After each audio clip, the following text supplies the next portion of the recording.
नमस्कार, आप देख रहे हैं सी न्यूज भारत और मैं हूं आपके साथ ज्योति श्रीवास्तव। वक्त हो गया है न्यूज बुलेटिन का, जिसमें बताएंगे कि लाइफ सुसाइड मामले में पुलिस ने 3 सूदखोरों को किया गिरफ्तार।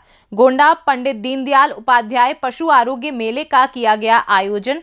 कन्नौज में 3 माह से वेतन न मिलने पर सफाई कर्मियों ने दिया धरना। इन तमाम खबरों को जानेंगे विस्तार से, तो आइए निगाह डालते हैं इस वक्त की बड़ी खबरों पे। खबर बलिया से है, जहां लाइव सुसाइड मामले में पुलिस ने 3 सूदखोरों को गिरफ्तार किया है।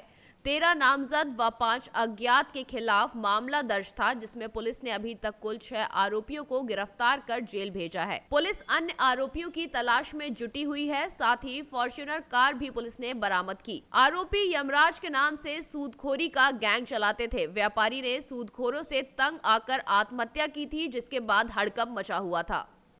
जनपद बलिया के थाना कोतवाली क्षेत्र में स्वर्गीय नंदलाल गुप्ता जी के द्वारा आत्महत्या की गई थी, जिससे पूर्व उनके द्वारा एक वीडियो बनाई गई थी, जिसके क्रम में परिवार से प्राप्त तहरीर पर थाना कोतवाली जनपद बलिया में मुकदमा अपराध संख्या 63/2023 रजिस्टर किया गया था और अपराधियों की गिरफ्तारी के लिए 4 टीमों का गठन किया गया था। इस संबंध में पूर्व में 3 अपराधियों को गिरफ्तार कर न्यायिक हिरासत में भेजा जा चुका है। इसी क्रम में हमारी एक और टीम को सफलता हासिल हुई है, जिसमें हमने 3 अन्य आरोपी जो कि इस मामले में जिनका नाम काफ़ी बड़े रूप से आ रहा था, जिनमें एक देव नारायण सिंह उर्फ पुन्ना, अजय सिंह उर्फ सिंघाल और आलोक सिंह, इन तीनों को गिरफ्तार किया गया है। इन तीनों से आगे की पूछताछ में जो भी विवेचना से जुड़े बिंदु हैं उनका संकलन किया गया है और इनको आगे न्यायिक हिरासत में भेजा जा रहा है। इसके अलावा रजिस्ट्रार से बात करके, जिलाधिकारी महोदया से बात करके इनकी वाइफ की जो एक ज़मीन का मुआहदा लिखवाया गया था उसकी कैंसिलेशन की कार्रवाई आगे की जा रही है और जो पकड़े गए आरोपी हैं उनकी संपत्ति और अन्य जो भी उनकी आय के स्रोत हैं उनकी जांच करके उस पर एक अलग से कार्रवाई की जा रही है और इसके अलावा इसमें आगे गैंगस्टर करके उनकी संपत्ति जब्तीकरण की कार्रवाई बहुत जल्द अमल में लाई जाएगी। सर, जैसे इन लोग पर कि इनके ऊपर 72 घंटे के अंदर बुलडोजर चलेंगे, क्या ये कार्रवाई भी संपादित होगी या अभी इसको रोका जाएगा? जैसा कि आपको बताया गया कि अभी गिरफ्तार हो चुके हैं, इनकी संपत्ति का पूरा विवरण लेकर के उसकी जांच करके डीएम महोदया को इस संबंध में रिपोर्ट प्रेषित की जाएगी। बाकी संपत्ति से जुड़ा जो मामला है उसके संबंध में एडीएम साहब के न्यायालय सक्षम कोर्ट है जो इसके बारे में बता सके, तो उनसे आपको इसके बारे में अग्रिम जानकारी मिल जाएगी। इन पर गैंगस्टर एक्ट भी लगाया जाएगा क्या? बिल्कुल, इसमें गैंगस्टर एक्ट की कार्रवाई की जाएगी और इनकी जो भी संपत्ति है 14(1) के तहत जब्तीकरण की कार्रवाई की जाएगी।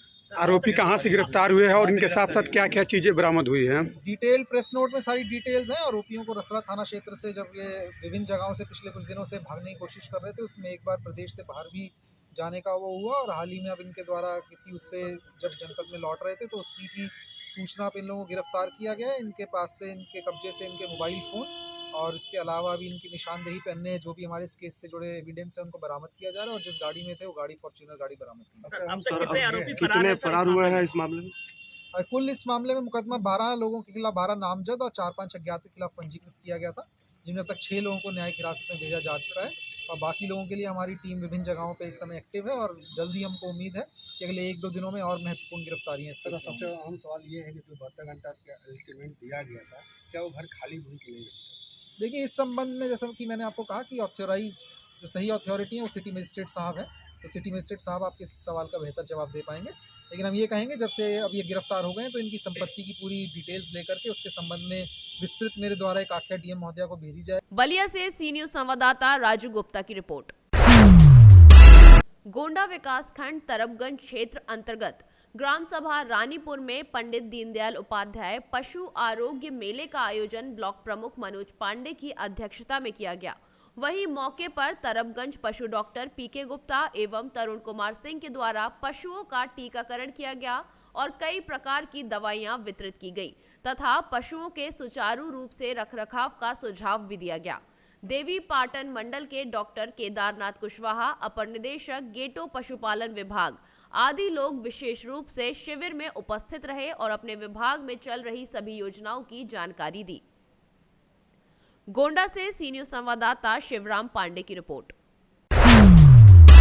खबर कन्नौज जनपद के गुरसहायगंज नगर से है, जहां पालिका के सफाई कर्मियों ने बुधवार के दिन 3 मार्च वेतन न मिलने के कारण आर्यन ग्रुप लखनऊ व नगर पालिका प्रशासन के खिलाफ धरना प्रदर्शन कर जमकर नारेबाजी की। आपको बताते चले, सफाई कर्मियों का कहना है कि पालिका अधिशासी अधिकारी मीनू सिंह ने हम लोगों से पहले ही वेतन न मिलने की बात कही थी।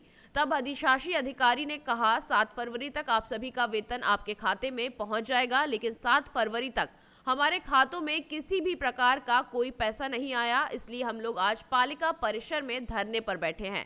साथ ही सफाई कर्मियों का कहना था कि अगर हमारी तनख्वाह से पीएफ का पैसा काटा जाता है लेकिन हमारे फंड में जोड़ा नहीं जाता, और जब तक हमारी मांगे मंजूर नहीं की जाएंगी तब तक ये धरना इसी प्रकार चलता रहेगा और नगर की सफाई व्यवस्था ठप रहेगी। ये धरना प्रदर्शन सर इसलिए चल रहा है क्योंकि 3 माह हो चुके हैं, ये तीसरा चल रहा है। 2 माह पूरे पूर्ण हो चुके हैं और अभी तक सैलरी नहीं दी गई है। 3 महीने तीसरा चल रहा है, 2 महीने की सैलरी बकाया है, रोक दी गई। क्यों रोकी गई? ये तो आपने पूछा नहीं है ईओ साहब से? बिल्कुल पूछा भी, विज्ञापन भी दिया है, समय भी दिया है। उन्होंने मेरा समय 7 तारीख तक का था, आज 8 तारीख हो गई। हम लोग सब लोग बैठ गए और हमने डीएम साहब को विज्ञापन, मतलब इन्होंने जो समय दिया था वो समय सीमा समाप्त हो गई है। अब आप लोग फिर दोबारा जो है धरना करने के लिए? इससे पहले हम 2022 में जनवरी में भी विज्ञापन दिया, फिर भी हमारे लोगों की समस्या हल नहीं हुई। ज्ञापन दिया था आपने, समस्या हल नहीं हुई? आश्वासन दिया गया पर पूरी नहीं की गई।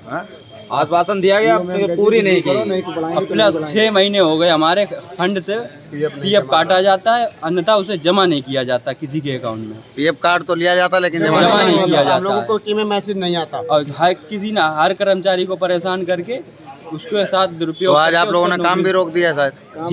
काम बिल्कुल साहब नहीं आएंगे जब तक डीएम साहब नहीं आएंगे तब तक हड़ताल लागू लोगों की बढ़ोतरी वाले भी पैसे हैं वो भी मारे जा रहे हैं। और हमेशा और इसको लगाओ उसको हटाओ, पैसे के खोज पे लगाए जाते हैं, पैसे के खोज पे हटाए जाते हैं। तो आपका ये जो धरना प्रदर्शन चल रहा है ये आरएन ग्रुप के खिलाफ है या फिर नगर पालिका के खिलाफ?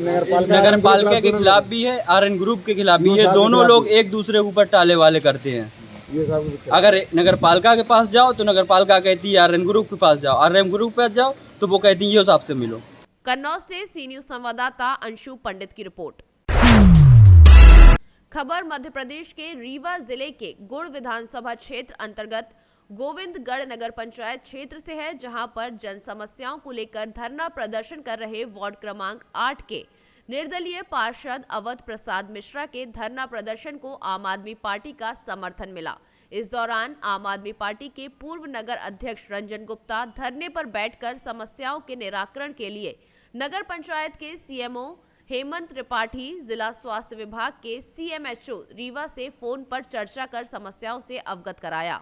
नायब तहसीलदार निवेदिता त्रिपाठी ने चर्चा के उपरांत धरने पर पहुंचकर समस्याओं को सुना एवं उनके द्वारा स्थानीय स्तर की समस्याओं का निराकरण का आश्वासन दिया गया और हफ्ते में 1 दिन गोविंदगढ़ तहसील में बैठने का भी आश्वासन दिया। आइए सुनाते हैं कि इस दौरान आम आदमी पार्टी के पूर्व नगर अध्यक्ष रंजन गुप्ता ने क्या कुछ कहा। ये रीवा जिले का गुड़ विधानसभा का गोविंदगढ़ नगर पंचायत क्षेत्र है। हमारे गोविंदगढ़ नगर पंचायत से वार्ड क्रमांक 8 के निर्दलीय पार्षद सम्माननीय अवध प्रकाश मिश्रा जी लगातार कई दिनों से धरने पे यहाँ पे बैठे हुए हैं। एक ओर तो भारतीय जनता पार्टी पूरे प्रदेश के हर विधानसभा में विकास यात्रा निकाल रही है, दूसरी तरफ प्रदेश की जनता, रीवा जिले की जनता और ये गोविंदगढ़ नगर पंचायत की जनता अपनी समस्याओं से व्यथित है। 11 सूत्री मांग में सबसे महत्वपूर्ण मांग अगर आप देख लें तो यहाँ पर एक्सरे मशीन की मांग रखी गई है कि इस यहाँ के सामुदायिक स्वास्थ्य भवन में एक्सरे मशीन तक नहीं है। किसी का फ्रैक्चर हो जाए या कोई जांच करवानी हो तो यहाँ गोविंदगढ़ से रीवा जाने के लिए 18 किलोमीटर की दूरी तय करनी पड़ती है, तभी वहाँ पर एक्सरे की जांच हो पाएगी। गोविंदगढ़ नगर पंचायत होते हुए भी सामुदायिक स्वास्थ्य भवन में एक्सरे मशीन नहीं है, ये यहाँ का स्वास्थ्य सुविधा का हाल। इसके बाद भी शिवराज सिंह चौहान जी लगातार विकास यात्रा निकाल रहे हैं। ये विकास यात्रा आखिर निकाली किसके लिए जा रही है? भाजपा कांग्रेस के नेताओं को ठेकेदारी से फुर्सत नहीं है और जनता समस्याओं से त्रस्त है। इस बार जनता ने मन बना लिया है कि वो परिवर्तन करके रहेगी। रीवा से सी न्यूज संवाददाता अर्जुन तिवारी की रिपोर्ट। लहरपुर तहसील क्षेत्र के अंतर्गत ग्राम पंचायत बेनी सराय में गाय के बछड़े पर तेंदुए ने हमला कर दिया, जिसके बाद ग्रामीणों ने तेंदुए को लाठी और डंडों के साथ दौड़ाया। इतना ही नहीं, तेंदुए ने अन्य कई जानवरों को अपना शिकार बनाया है। ग्रामीण तेंदुए के डर के चलते अपने खेतों में जाने से भी डरने लगे हैं। मजबूर ग्रामीणों का कहना है कि जमस्करा, लालपुर फार्म, अरुवा, बेनीसराय, मदनापुर घाट, इन जगहों पर तेंदुए ने आतंक मचा रखा है। हुए हैं जनपद सीतापुर के तहसील क्षेत्र लहरपुर तहसील क्षेत्र बेनीसराय, ग्राम पंचायत बेनीसराय, लालपुर फार्म, इन जगहों पे तेंदुआ का कहर जारी है। कई लोगों ने तेंदुआ को भगाया, यहाँ से देखा, कई जानों पे हमला भी हो चुका है तेंदुआ के चलते। आज हम बात करते हैं, आए हैं पूर्व प्रधान नीलू वर्मा के यहाँ। नीलू वर्मा के यहाँ हाथा पे है इस वक्त। यहाँ पे जो है गाय का बछड़ा था, उसने तेंदुआ ने हमला भी किया रात में। काफ़ी लोगों ने उसको भगाया। आप आइए दिखाते हैं कहाँ का तेंदुआ का किस साइड में गया है। ये दिखाइएगा तेंदुआ कहाँ से कहाँ निकला हुआ है।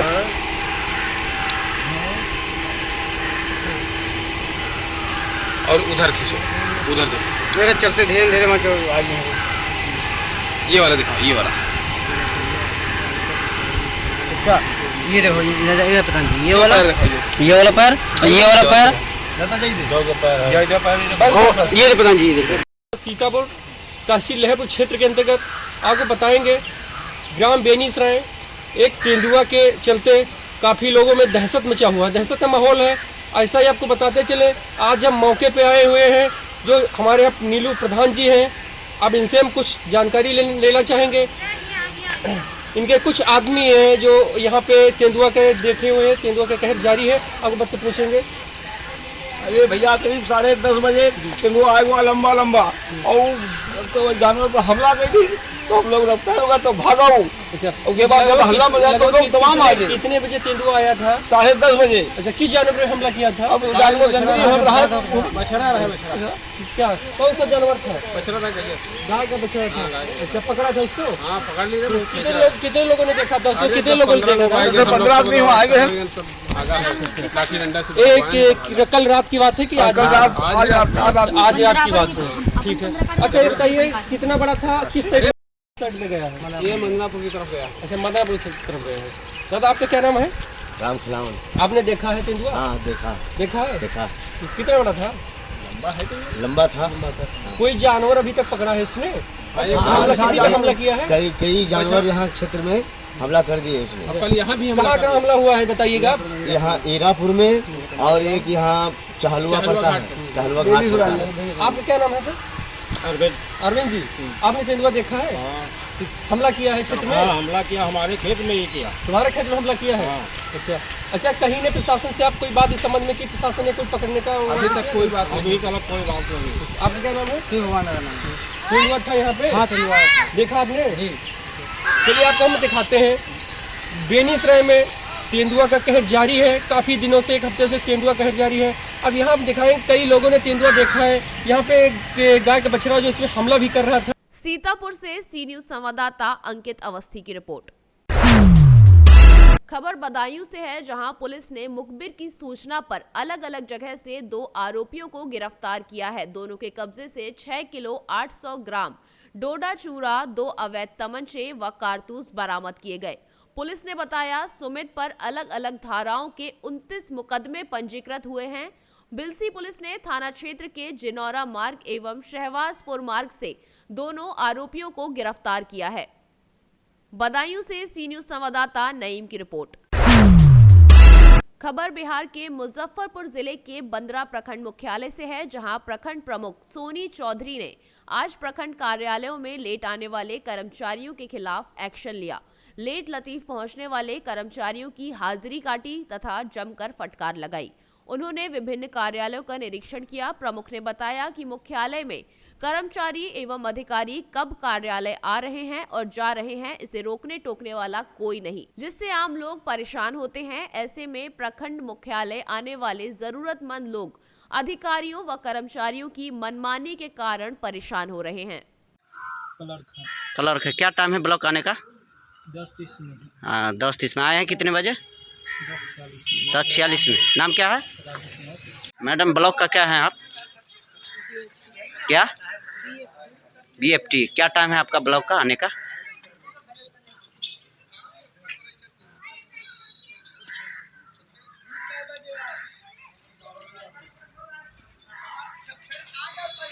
क्या टाइम है ब्लॉक में आने का?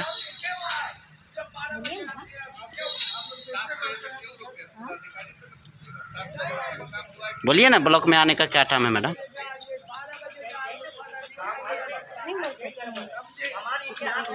नहीं, ठीक है, पूछिए ना टाइम। आप लोग ब्लॉक का कौन स्टाफ है? कौन स्टाफ हुए? 42 कितना है? कितना बजे आए हैं? 10:40 में आए हैं। 10:40 में आए हैं। टाइम कितना है आप लोगों का प्रखंड? 10:30 10:30 उनसे ठीक। आप कितना बजे आए? 10:38। टाइम क्या है आपका? 10:30। क्या है ब्लॉक का? क्या है आप? ब्लॉक का नहीं है, अंचल का है। अंचल का क्या है? क्लर्क है। ठीक। मुजफ्फरपुर से सी न्यूज संवाददाता दीपक कुमार तिवारी की रिपोर्ट। प्रदेश सरकार का संकल्प है कि चिकित्सा के क्षेत्र में किसी के स्वास्थ्य के साथ खिलवाड़ किसी भी कीमत पर नहीं करने दिया जाएगा। इसी कड़ी में रेवाड़ी की मुख्यमंत्री उड़नदस्ता टीम ने देर रात एक गुप्त सूचना के आधार पर जिले के गांव बीकानेर स्थित बिना अनुमति अवैध रूप से चल रही आयुष पैथ लैब पर छापेमारी कर वहां रखी कुछ प्रतिबंधित दवाइयां, बिना हस्ताक्षर दी जाने वाली रिपोर्ट और अन्य आपत्तिजनक मेडिकल मशीनरी को कब्जे में लेकर सील कर दिया। लैब संचालक लैब और अन्य विभागों से जुड़े कोई भी कागजात पेश नहीं कर पाया, जिस कारण उसे भी गिरफ्तार कर पुलिस के हवाले कर दिया गया और अब आगे की कार्यवाही की जा रही है। ऐसे दे देते हो विदाउट साइन रिपोर्ट, ऐसे दे देते हो? सर गाँव में ऐसे ही लेते, वैसे ही होते सर। दोनों बोल रहे सब ऐसे ही करते हैं। ओके जी सर। और आपके पास रेफर कहाँ से आते हैं? जैसे यही बैठे हैं सर गाँव में, ये अपने पर्ची में लिख कर F7 ऐसे करके दे देते हैं। रिपोर्ट आप बिना साइन के ही दे देते हो सबको? जी सर। हैं? जी सर। मुख्यमंत्री उड़नदस्ता रेवाड़ी की टीम के द्वारा एक गुप्त सूचना के आधार पर बीकानेर गांव के बस स्टैंड के आसपास जो स्थित एक निजी पैथ लैब की जब जांच की गई तो वहां पे जो संबंधित विभाग, स्वास्थ्य विभाग, प्रदूषण विभाग, अग्निशमन विभाग और DTP और सभी विभाग के जो ड्रग्स विभाग के अधिकारियों ने जब चेक किया तो जो अनियमितता पाई गई उनमें नियमानुसार कार्रवाई और FIR दर्ज करने के लिए थाने में कार्रवाई की जा रही है और इसमें जो भी कार्रवाई होगी आगे अमल में लाई जाएगी। रेवाड़ी से सी न्यूज संवाददाता चैन सिंह की रिपोर्ट। रोहतास जिले में स्थित वन क्षेत्र को संरक्षित माना जाता है और इस क्षेत्र में किसी प्रकार का कार्य करना दंडनीय अपराध की श्रेणी में आता है। जब भी कोई व्यक्ति वन क्षेत्र में अतिक्रमण करने की कोशिश करता है उसके विरुद्ध कठोर कार्यवाही की जाती है और इसी कारण से रोहतास का वन क्षेत्र सुरक्षित भी है। लेकिन कुछ दिनों से अधिकारियों की दोहरी नीति के कारण रोहतास के वन क्षेत्र पर खतरा मंडराने लगा है और ये खतरा आने वाले समय में विकराल रूप ले सकता है। बताया जा रहा है कि सासाराम प्रखंड क्षेत्र में पाए जाने वाले वन क्षेत्र के एक भाग में संवेदक के द्वारा अतिक्रमण करके निर्माण सामग्री से निकले डस्ट को वन क्षेत्र में डंप किया गया था। इस कार्य के लिए उसके द्वारा वन विभाग से कोई सहमति भी नहीं ली गई। इसके बाद भी संवेदक पर कोई कार्यवाही नहीं हुई, बल्कि DFO ने ये कहते हुए अपना पल्ला झाड़ लिया कि संवेदक को चेतावनी दी गई है और वे अपना डंपर सामग्री जल्द ही यहाँ से हटा लेगा। सोचिए, जब कोई आम लोग वन विभाग के क्षेत्र में गलती से कोई कार्य करते हैं तो उन पर सीधी कार्यवाही होती है और संवेदक को विशेष लाभ देना ये अधिकारियों की दोहरी नीति नहीं तो क्या है। अभी रोहतास जिले के कैमूर पहाड़ी के जो वन क्षेत्र में मैं उपस्थित हूँ और यहाँ पर मैं दिखाने की कोशिश करूँगा कि देखा जाए कि किस तरह से यहाँ वन क्षेत्र में एक रोड कंस्ट्रक्शन है जिसके द्वारा यहाँ पर कचरी जो है रोड का उस यहाँ वन क्षेत्र में स्टॉक किया गया था। और स्टॉक करने के बाद जब इसके बारे में रोहतास वन प्रमंडल पदाधिकारी से जब पूछा गया तो उसके बाद उन्होंने आदेश दिया गया था कि जो भी यहाँ पर जो डंप किया गया है रोड कंस्ट्रक्शन उस पर FIR किया जाएगा और उस पर कानूनी कार्रवाई करने का क्या आदेश दिया गया था। लेकिन आज मैं दिखाने की कोशिश कर रहा हूँ कि यहाँ पर जो देखा जा रहा है पॉपुलेन लगाया गया है जो यहाँ कच्ची जो वन क्षेत्र में जो जमा किया गया था उस क्षेत्र को आज हो सकता है कि आदेश के अनुसार यहाँ पर जो किया गया है वन प्रमंडल या जो भी पदाधिकारी के द्वारा कि वहाँ जो डंप किया गया है, जो कचरी है रोड का, जो मटेरियल है उसको वहाँ से उठाने का, इसी लेके यहाँ पर जो देखिए पैम्पलेन लगाया गया है, जो कचरी जो वन क्षेत्र में जमा किया गया था उसको उठाने की कोशिश की जा रही है। मैं अब बताने की ये भी कोशिश करूँगा कि जो यहाँ पर वन क्षेत्र में है, वन क्षेत्र में किसी भी प्राणी या किसी भी लोगों को वन क्षेत्र में जाने की अनुमति नहीं दी जाती है। लेकिन क्या यहाँ पर देखा जा रहा है कि जो कंस्ट्रक्शन जो कंपनी है जिसके द्वारा यहाँ पर डंप किया गया था, क्या यह कानूनी के तौर पर किया गया था या किसी भी मौखिक आदेश के अनुसार, जब डीएफओ के द्वारा इन कानूनी कार्रवाई करने के आदेश दिया गया है उसके बावजूद भी ये कैसे उठ रही है। मैं यही दिखाने की कोशिश कर रहा हूँ कि जो यह डंप किया गया था उस किस आदेश के अनुसार जब डंप किया गया तो उस पर आरोप हो गया, कानूनी कार्रवाई किया गया, तो उसके बाद में यहाँ क्यों हटाया जा रहा है। मैं इसी चीज़ को लेकर मैं अभी कैमूर पहाड़ी के ढौंडर जो वन क्षेत्र है, सुरक्षित वन क्षेत्र है, उसी पर मैं उपस्थित हूँ और यही दिखाने के यहाँ देख सकते हैं कि लगभग बहुत दूरी पर यहाँ पर जितने हैं रोड कचरे की जो व्यवस्था किया गया, डंप किया गया था, और यही मैं अब दिखाने चाह रहा हूँ जो यहाँ। रोहतास से सी न्यूज संवाददाता पंकज कुमार की रिपोर्ट। बजरंग दल के विभाग संयोजक राजू तेली की धोखे से गोली मारकर दिनांक 6 फरवरी 2023 को हत्या कर दी गई, जिसका सभी तेली समाज के बंधुओं के साथ ही हिंदू समाज में रोष व्याप्त है। इस हत्याकांड की पूर्ण जांच और दोषियों को शीघ्र गिरफ्तार किया जाए एवं उन पर कड़ी कार्यवाही की जाए। इस बात को लेकर तैलिक समाज ने आज ज्ञापन लिया एवं उदयपुर के प्रशासन से ये मांग करी कि हत्याकांड में जुड़े सभी आरोपियों को जल्द से जल्द गिरफ्तार किया जाए। आरोपियों के विरुद्ध विशेष न्यायालय में कार्यवाही की जाए। राजू तेली के परिजनों को सुरक्षा प्रदान करें, परिजनों को सरकारी नौकरी दें और साथ ही परिवार के लोगों को आर्थिक सहायता प्रदान करें। इस विषय को लेकर तेली समाज के लोगों ने आज ज्ञापन दिया और प्रशासन को अपनी समस्याएं बताई। नाम एडवोकेट कैलाश साहू, अध्यक्ष तेली साहू समाज उदयपुर। आज हम तेली साहू समाज का जो प्रतिनिधिमंडल कलेक्टर साहब को माननीय मुख्यमंत्री जी के नाम से ज्ञापन देने के लिए उपस्थित हुए हैं। जून माह में कन्हैयालाल जी तेली की हत्याकांड के बाद में वापस हमारे तेली साहू समाज में एक और हत्याकांड हुआ राजू तेली का, और समाज में बहुत रोष व्याप्त है, समाज में आक्रोश व्याप्त है। इस तरह से उनके पीछे धोखे से जो गोली मारकर जो उनकी हत्या की गई है, और मुख्यमंत्री महोदय के नाम से हम यही ज्ञापन देने के लिए आए हैं कि उनके परिवार को सुरक्षा दी जाए, सुरक्षा प्रदान करा जाए। इसी के साथ परिवार को मुआवजा दिया जाए, आर्थिक सहायता प्रदान करी जाए एवं परिवारजन में किसी एक व्यक्ति को सरकारी नौकरी प्रदान करी जाए ताकि वो उनके परिवारजन जीवन यापन कर सकें। और सबसे बड़ी बात, पुलिस प्रशासन और कलेक्टर साहब से मैं यही निवेदन करना चाहूँगा कि जिस हिसाब से गोलीबारी, जिस हिसाब से हत्याकांड और जिस हिसाब से उदयपुर शहर का माहौल ख़राब हो रहा है, कृपया वो इसमें ध्यान दें। और हमारे समाजजनों का विशेष आग्रह है, अनुरोध है कि उनके परिवारजनों को भी सुरक्षा दिलाई जाए। धन्यवाद। उदयपुर से सी न्यूज संवाददाता वेंकटेश की रिपोर्ट। फिलहाल इस बुलेटिन में बस इतना ही। देश और दुनिया की बाकी खबरों के लिए आप देखते रहिए सी न्यूज भारत।